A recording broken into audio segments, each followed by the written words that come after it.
আসসালামু আলাইকুম প্রিয় দর্শক, অঙ্গমঞ্চের আলোচনায় আপনাদের সকলকে আমন্ত্রণ জানাচ্ছি। আপনার হেডলাইন এবং ব্যানারে দেখেছেন যে আমি বলেছি বাংলাদেশকে 3টি শর্ত দিয়েছেন। আসলে বাংলাদেশ কেন, এটা তারেক জিয়াকে 3টি শর্ত দিয়েছেন। 3টি শর্ত তারেক জিয়াকে দিয়েছেন। তো এই 3টি শর্ত দিয়েছেন তারেক জিয়াকে। এখন যে শর্তগুলো দিয়েছেন সেগুলোর বিষয়ে আমরা আজকে আলোচনা করব এবং আপনারাও আপনাদের মতামত কমেন্টসে জানাবেন কার কি মতামত। তো এর ভিতরে আপনারা সকলে জানেন যে 2 দিন আগে আমাদের নোবেল লরিয়েট একমাত্র নুনুস অলরেডি ফ্রান্সে চলে এসেছেন। উনি ফ্রান্সের নিজ বাড়িতেই এই মুহূর্তে অবস্থান করছেন এবং বহাল তবিয়তে আছেন। আর ওনার যে অফিস, সে অফিসে আজকে সকালে উনি গিয়েছিলেন, ঘণ্টাখানিক ছিলেন ওনার অফিসে, এরপরে বেরিয়ে এসেছেন আবার ঘরে। এই অবস্থা নুনুস গভর্নমেন্টের। বাকিদের অবস্থা তো আপনারা জানেনই। এদিকে আবার আসিফ ষাঁড়, তিনি একটা জরিপ চালিয়ে সেখানে 4 ঘন্টায় যেই রিফ্লেক্ট পেয়েছেন তার মধ্যে দেখা গেছে ওনার জরিপে উনিই ফেল করেছেন। কারণ উনি 26,000 লোকের মধ্যে প্রায় 16,000 লোকই ওনার বিপক্ষে, বাকি 9,500 ওনার পক্ষে ছিলেন। এই ছিল মূল ঘটনা। এরপর তো বাকি সব কিছু আপনারা জানেন। কোরবানির দিন কী হলো, কোথায় গ্যাঞ্জাম হইলো, কোথায় চামড়া নিয়ে সংঘর্ষ হলো, কোথায় মাংস বিতরণ কোথায় হবে, এগুলো নিয়ে মারামারি হইলো, এগুলো সব আপনারা জানেন। যেটা জানেন না বা যেটা এখনো হয়তো শুনেননি, কেউ কেউ হয়তো শুনেছেনও, কিন্তু যেটা নিয়ে হয়তো আগামী সপ্তাহখানেকের ভিতরে কথাবার্তা চলবে বা সামনের দিকে আসবে, সেইটা নিয়ে আসলে আলোচনা।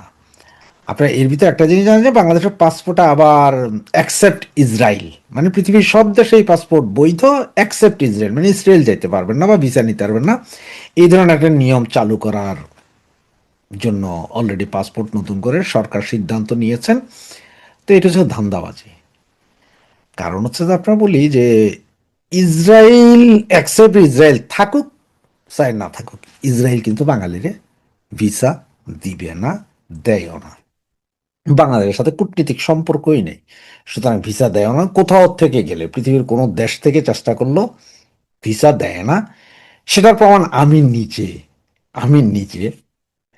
আমি ফ্রান্স থেকে বাংলাদেশি পাসপোর্টে, এখন না, এটা 2013 সালে, মানে আমার এটা চেষ্টা করছিলাম ফ্রান্স থেকে, এটা বাংলাদেশি, আমাদের এক বাংলাদেশি ভাই, আমি বলতে আমি তার সাথে গিয়েছিলাম আর কি। চেষ্টা হচ্ছে ইসরায়েলের ভিসা, কারণ সে চ্যালেঞ্জ করছিল, পরে তার নিয়ে তার পাসপোর্ট, আমার যেহেতু পাসপোর্ট নেই বাংলাদেশি, তার পাসপোর্ট দিয়ে আমরা ট্রাই করলাম। কিন্তু ও সরাসরি বললো না, কোনো বাংলাদেশি পাসপোর্ট ওরা ভিসা দিবে না, এটা যেটা আমি জানতাম। তো এখন হঠাৎ করে আবার সরকার ওইটা আনতেছে। তার কারণ হচ্ছে এই বুদ্ধিটা করছে আসলে পাকিস্তান, কারণ পাকিস্তানের পাসপোর্টে এটা আছে, সুতরাং পাকিস্তান প্রেশার করছে অনেকে, বাংলাদেশ ভাই ভাই ভাই লোক এটা দেওয়ার জন্য, সুতরাং সেটা চেষ্টা করতেছে। তবে সেটা রাখতে পারবে কিনা জানি না। তো এদিকে আপনারা সকলে জানেন যে তারেক জিয়ার বিরুদ্ধে নিষেধাজ্ঞা আছে আমেরিকায় ঢুকার। জাতিসংঘের যেহেতু মিটিং আছে এবং আমাদের খলিলুর রহমান যেহেতু জাতিসংঘের প্রেসিডেন্ট পদপ্রার্থী, সব কিছু মিলে উনি জাতিসংঘে যেতে হবেন এবং যেতে হলে ওনাকে ভিসা নিষেধাজ্ঞাটা তুলতে হবে। সুতরাং এই তদবির যখন চলছেন তখনই নাকি ডোনাল্ড ট্রাম্প ওনাদেরকে 3টি শর্ত দিয়েছেন। শর্ত নাম্বার 1, সেটা হচ্ছে যে বাংলাদেশকে, ইসরায়েলকে স্বীকৃতি দিতে হবে। তো ইসরায়েলকে স্বীকৃতি দিতে হবে। বাংলাদেশ সহ বেশ কিছু মুসলিম রাষ্ট্র আছে, তারা কেউ ইসরায়েলকে স্বীকৃতি দেয় নাই। তবে যেহেতু আপনার আমাদের জাতির পিতা না, এই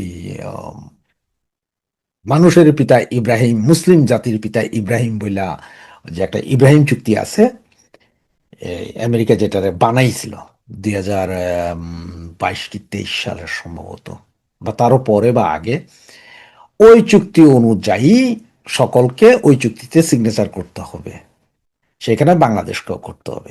এক, মানে স্বীকৃতি প্রদান করতে হবে।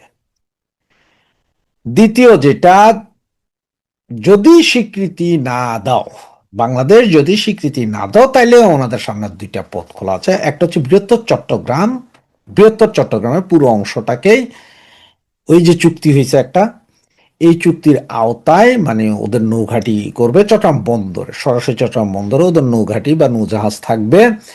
সেন্ট মার্টিনে থাকবে ওদের কিছু, কক্সবাজার বিমানবন্দরটাকে ওদের বিমান ওঠানামার জন্য দিতে হবে, যুদ্ধ বিমান। এবং ওদের নাকি এখনকার যেটা দায়িত্ব সে চাইতেছে সেটা হচ্ছে যে আপনার মিরসরাজ ইকোনমি জোন পুরোটাকেই আসলে আপনার আমেরিকান সেনাবাহিনী থাকার একটা ব্যবস্থা করে দিতে হবে।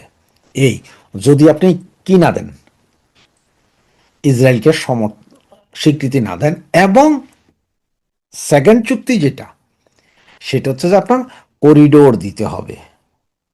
কোন করিডোর? মায়ানমারের সাথে। তাহলে এখানে যে তিনটা দাবি, এক হচ্ছে আপনি ইসরায়েলের মাইনা নেন, মাইনা নিলে বাকি দুইটা আচ্ছা ঠিক আছে আমরা একটু পিছায় হাঁটবো, কিন্তু পিছায় তো হাঁটবে না, এটা করবেই। আর যদি এটা না মানেন, যদি সরাসরি না মানেন, আপনি যদি বলেন যে না, তাইলে আপনাকে এই দুইটা দিতে হবে। এখন আপনারা একটা কথা বলেন আমারে, ধরেন ডোনাল্ড ট্রাম্প বলে যে ঠিক আছে তারেক ভাই আপনি কালকে আসেন, উনি হোয়াইট হাউসে গেলেন, সমস্ত টিভি সাংবাদিকদের সামনে একটা হাত মিলেন, তখন বলে যে ওই যে কাগজ দিলাম, এই যে কাগজ নাও, সাইন করো, তুমি ইসরায়েলের সমর্থন দিলাম। কোনো বেটার পাশায় ওই জোর আছে যে ডোনাল্ড ট্রাম্পের মুখের উপর বলে যে না ভাই আমি করতাম না? আপনি মুড়ি খান, কইতে পারবে? কইতে পারবে না, এই সাহস তো নাই। তো এই সাহস কিন্তু একমাত্র শেখের বেটির কাছে ছিল, যার কারণে পারে নাই এতদিন। তো এখন এই এই তিন শর্তের বেড়াজালে এখন খলিল মিয়া প্রচন্ড প্রেসারে, কারণ উনাকে যদি জাতিসংঘের সাধারণ পরিষদের সভাপতি হইতে হয়, ওনাকেও এগুলো মানাইতে হবে বাংলাদেশ সরকারকে। এবং যদি মানাইতে না পারে তাহলে ওনারও বিপদ, বাকিদেরও। তো ওনার বিপদ কি, উনি আমেরিকান পাপেট, উনি কাজগুলোই করতেছেন আমেরিকান।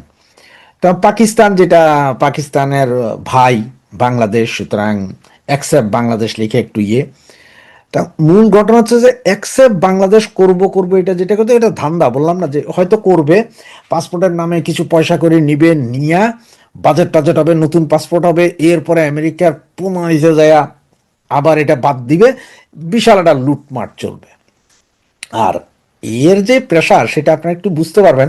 ওই যে ডোনাল্ড ট্রাম্প গরু এটাও জবাই করতে দিল না, কারণ হচ্ছে তো ওই গরুরে কি করবে জানেন, ওই গরুটা নাকি আমার চিড়িয়াখানায় যে আছে ওগুলো তারা পয়লা চুল কাটবে, পরে বাঘের আর খাওয়ার করবে, সিংহ আর বাঘের খাওয়ার হবে ওটা পরে, এর দু প্ল্যান।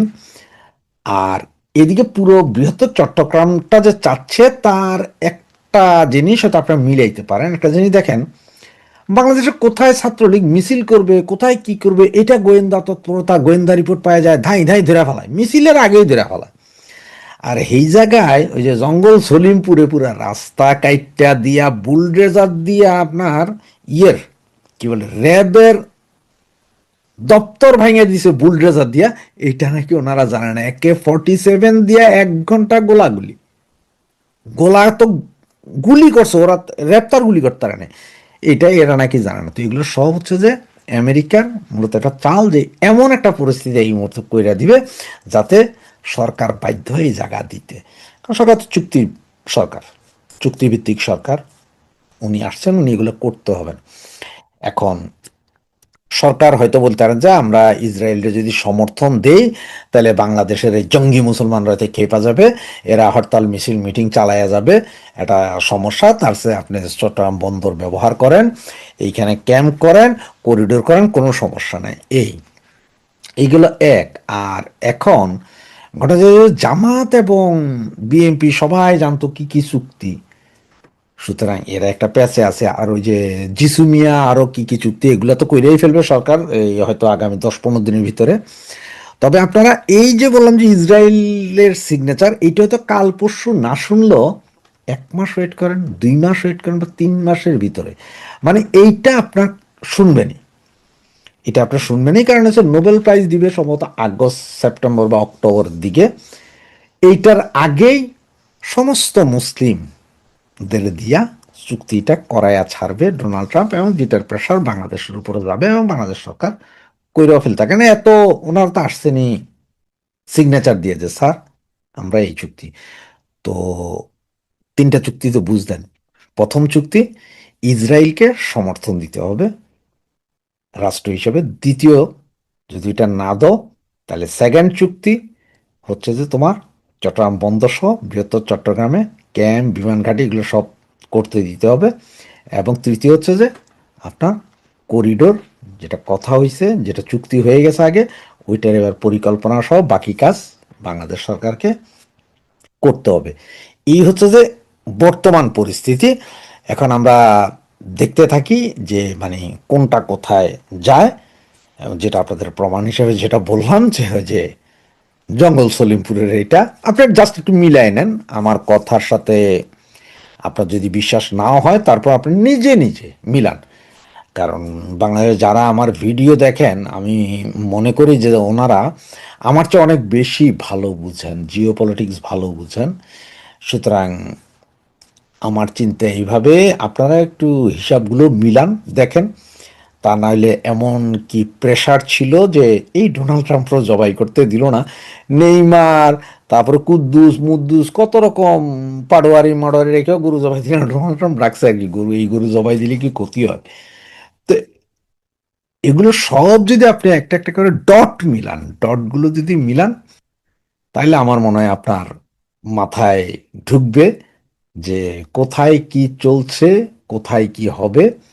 তবে পাইক্যাদের বুদ্ধিতে পাসপোর্টের উপর যে কাম করতে আসতেছেন আবার উনি, এইটার যে কি ঠেলাটা আবার খাইবেন। কারণ ট্রাম্প তো পাগলা। ধরেন আমি এই ভিডিওটা আপনার সকালে যাচ্ছে, এখন বাংলাদেশ টাইম 11টার সময় যাচ্ছে।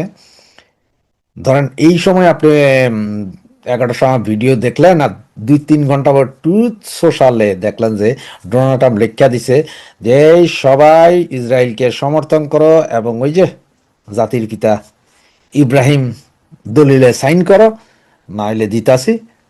তখন কিন্তু অবাক হইেন না, যার কারণে আগে থেকেই বলতেছি এই ঘটনা হতে যাচ্ছে। এবং এই চুক্তিতে স্বাক্ষর করার সম্ভাবনা 99% বাংলাদেশের। কারণ তারেক ভাইয়া, সবার ভাইয়া নিয়ে আইসে plan, I have a plan. ওনার দ্বিতীয় কোনো বিকল্প নাই। কারণ দেশ ইনুস কাকা বেচে দিয়ে গেছে। এখন ওই যে গরিবের বউ সবার ভাবি কয় না, আসলে এটা না।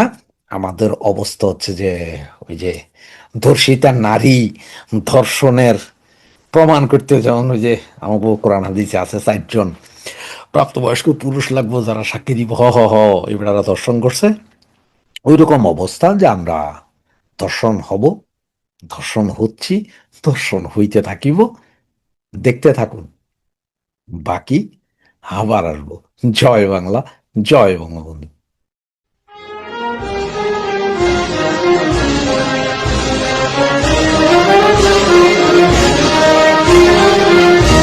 আসসালামু আলাইকুম রহমতুল্লাহি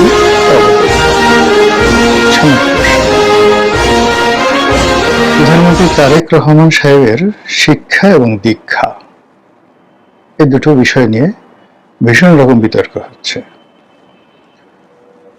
যারা পক্ষের লোক তারা বলার চেষ্টা করছেন যে তিনি দেশ বিদেশ থেকে যে শিক্ষা গ্রহণ করেছেন, দীক্ষা গ্রহণ করেছেন, পরিবার থেকে যে শিক্ষা গ্রহণ করেছেন, এটা কিয়ামত পর্যন্ত কোনো বিশ্ববিদ্যালয় হার্ভার্ড বা ক্যামব্রিজে পড়ে এটা অর্জন করা সম্ভব হয় না। আর এক পক্ষে বলার চেষ্টা করছেন যে আরে বাবা, পরিবার থেকে তো অনেক কুলাঙ্গার জন্ম নেয়, আর পরিবার থেকে তিনি কি শিক্ষা গ্রহণ করেছেন? পরিবারের মধ্যে তো এরকম তাকে শিক্ষা দেওয়ার মতো শিক্ষিত লোকজন থাকা লাগবে, পিএইচডি ডিগ্রি হোল্ডার থাকা লাগবে, পরিবারের মধ্যে এরকম জ্ঞানী গুণী দার্শনিক চিন্তা চেতনাওয়ালা সফল মানুষ থাকতে হবে। তো তার পরিবারের মধ্যে কয়জন কবি আছেন, কয়জন সাহিত্যিক আছেন, কয়জন প্রতিষ্ঠিত শিল্পপতি আছেন, কয়জন রাজনীতিবিদ আছেন? এখন তিনি যে জিনিসটা পেয়েছেন সেটি হলো তার বাবার একটা লিগেসি। কিন্তু তার বাবার কাছ থেকে যদি তিনি সেই শিক্ষাটা গ্রহণ করতেন, তিনিও তো আর্মিতে চান্স পেতেন, তিনিও তো সেই ব্রিটিশ রয়্যাল আর্মি থেকে ডিগ্রি নিয়ে সেনা কর্মকর্তা হতে পারতেন, রাজনীতিবিদ হতে পারতেন। তার মায়ের কাছ থেকে তিনি যদি শিক্ষা গ্রহণ করতেন, তাহলে তার মায়ের যে ক্যারেক্টারিস্টিক্স, যে চরিত্র, ব্যক্তিত্ব, তার যে আভিজাত্য, সেই জিনিসগুলো তার মধ্যে দেখা যেত। তো সেগুলো কি আছে? এই প্রশ্নগুলো আলোচনা হচ্ছে। তারেক রহমান সাহেবের যারা পক্ষের লোক, তারা বলার চেষ্টা করছেন যে পৃথিবীর বড় বড় যারা শাসক, তারা সবাই তো আসলে, অনেকে তো অক্ষর জ্ঞান ছিল না। সম্রাট আকবরের কি অক্ষর জ্ঞান ছিল? কিন্তু তিনি তো ইতিহাসের বা মহাকালের সবচেয়ে সেরা বাদশাদের অন্যতম। তো সেখানে তারেক রহমান সাহেব ইন্টারমিডিয়েট পাশ করেছেন, এটাই তো অনেক বেশি। কিন্তু তো ইন্টারমিডিয়েট পাশ না করে যদি নিরক্ষর থাকতেন, তাহলে তো তার আকবর হওয়ার সুযোগ ছিল।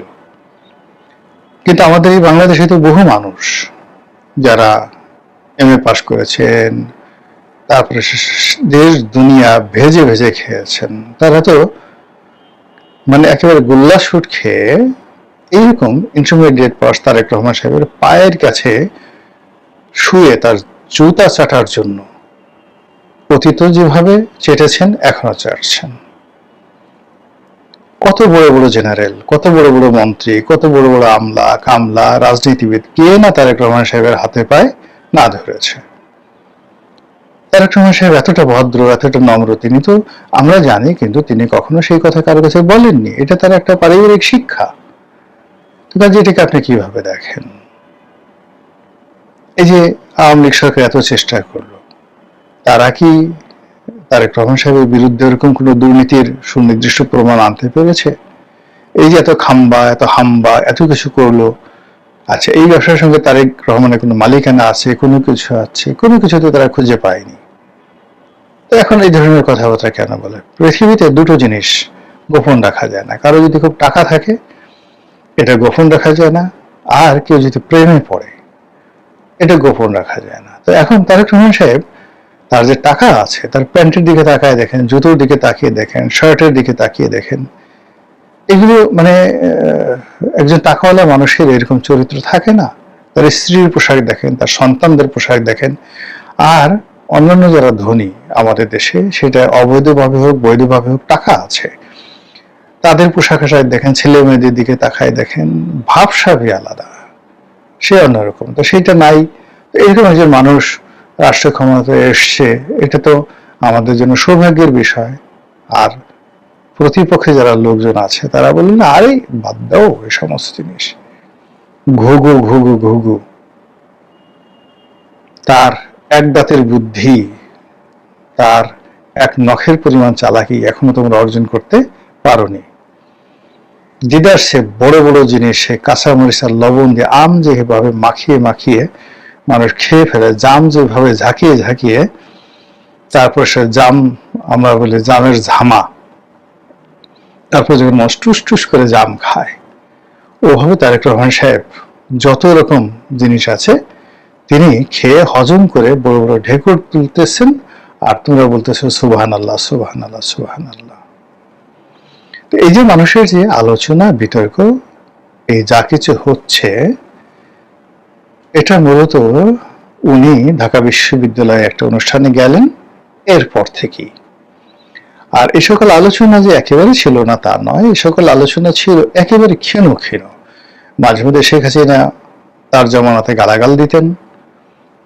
অনেকে যারা তারেক রহমান সাহেবের ঘনিষ্ঠজন, তারা বিরক্ত হয়ে মাঝে মধ্যে দুই চারটা কথাবার্তা বলতেন, ওই পর্যন্ত। কিন্তু ঢাকা বিশ্ববিদ্যালয়ের অনুষ্ঠানে যাওয়ার পর এই বট বাহিনী হোক আর ঠট বাহিনী হোক, ইন্টারনেট থেকে শুরু করে সব জায়গাতে নানা রকম তর্ক বিতর্ক করছে এবং পক্ষে বিপক্ষে কথাবার্তা হচ্ছে। এগুলো বলতে গেলে রীতিমতো মহাভারত তৈরি হয়ে যাবে। এখন প্রশ্ন হলো যে আসলে কি প্রধানমন্ত্রী পদের জন্য খুব বেশি শিক্ষা এবং দীক্ষার দরকার আছে কিনা? আমি মনে করি যে না, দরকার নেই। প্রথম হলো যে তার ভিতরে একটা ন্যাচারাল লিডারশিপ কোয়ালিটি থাকতে হবে। লি কুয়ানের একটা ভাষণ আমি শুনছিলাম। লি কুয়ান মানে সিঙ্গাপুরের প্রতিষ্ঠাতা।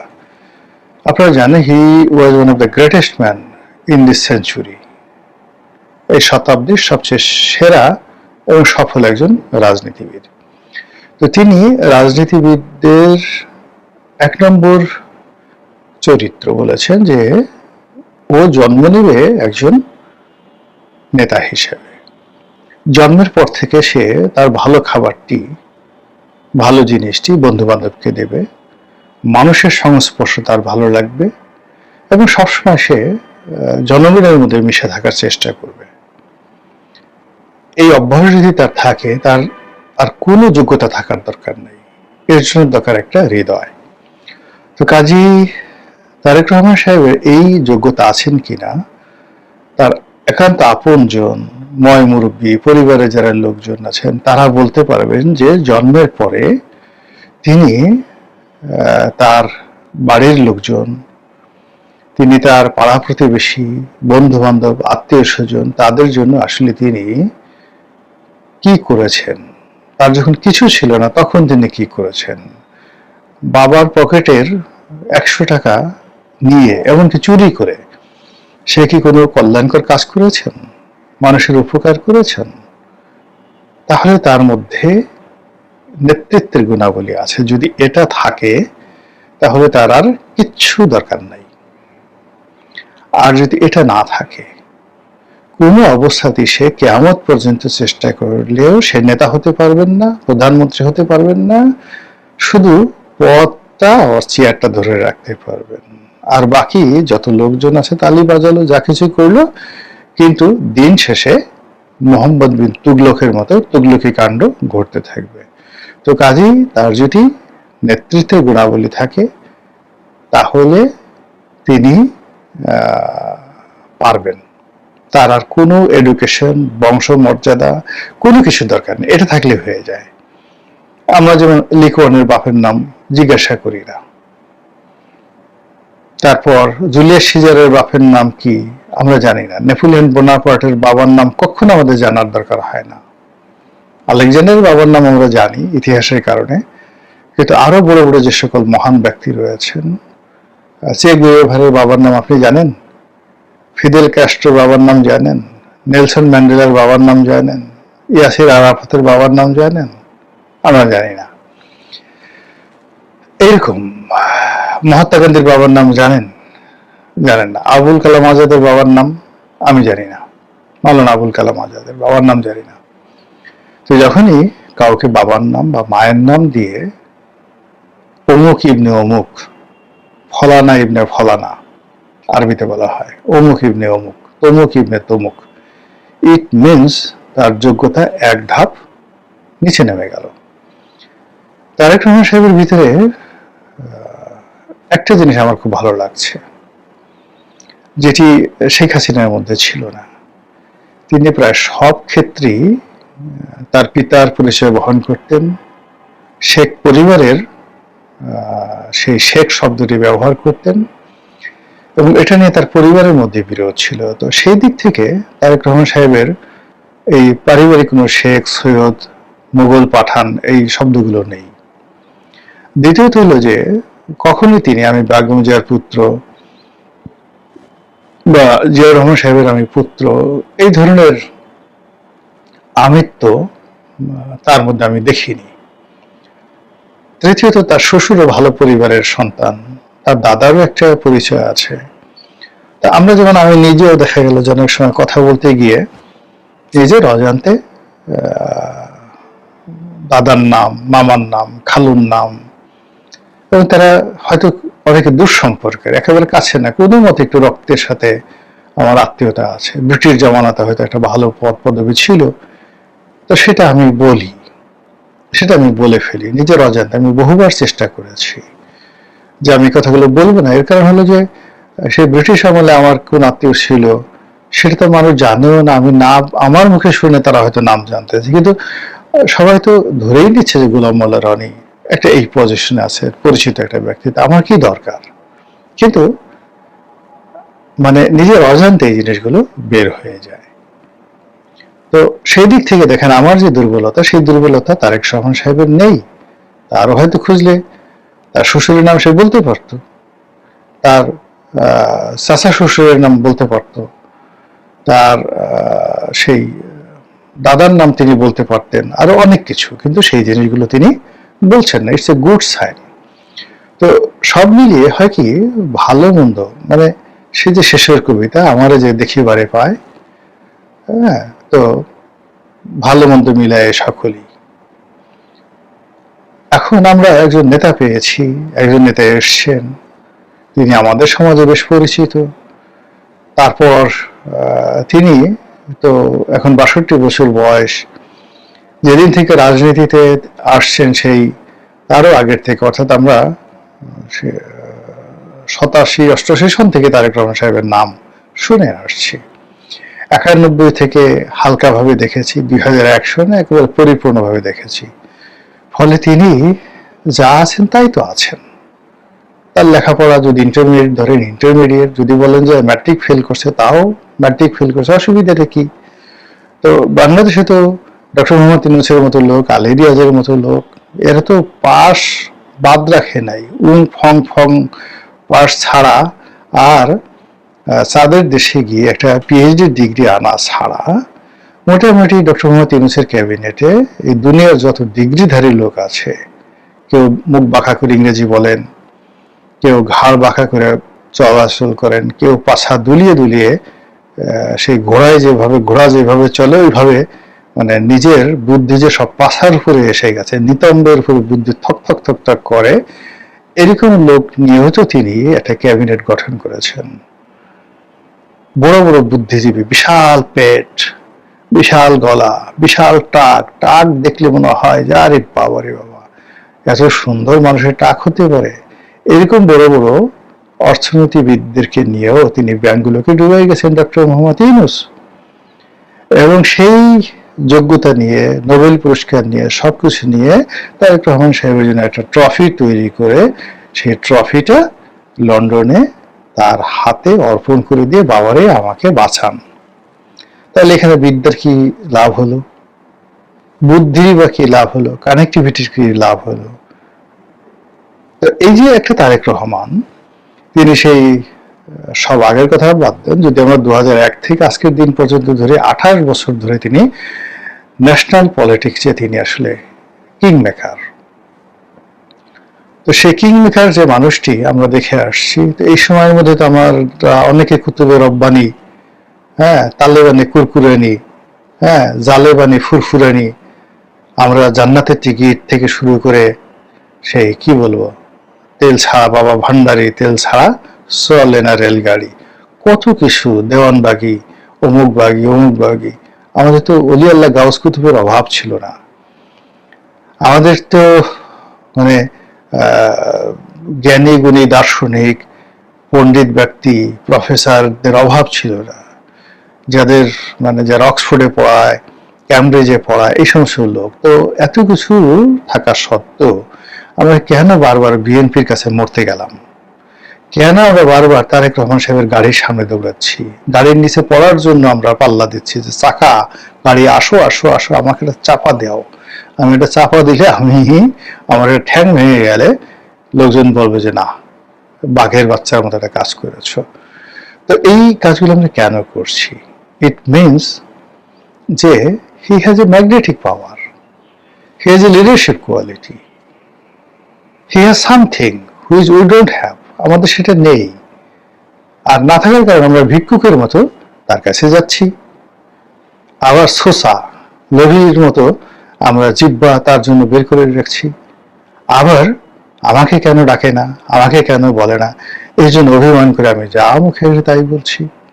আমি তার মতো প্রধানমন্ত্রী হতে পারছি না, তার মতো কাছাকাছি যেতে পারছি না, এই জন্য রাগে ক্রোধে আমার গাল ফেটে যাচ্ছে। এই জন্য রাগ বেটা তোর কার্ড, এই সমস্ত ভাবে গালাগালি করছি।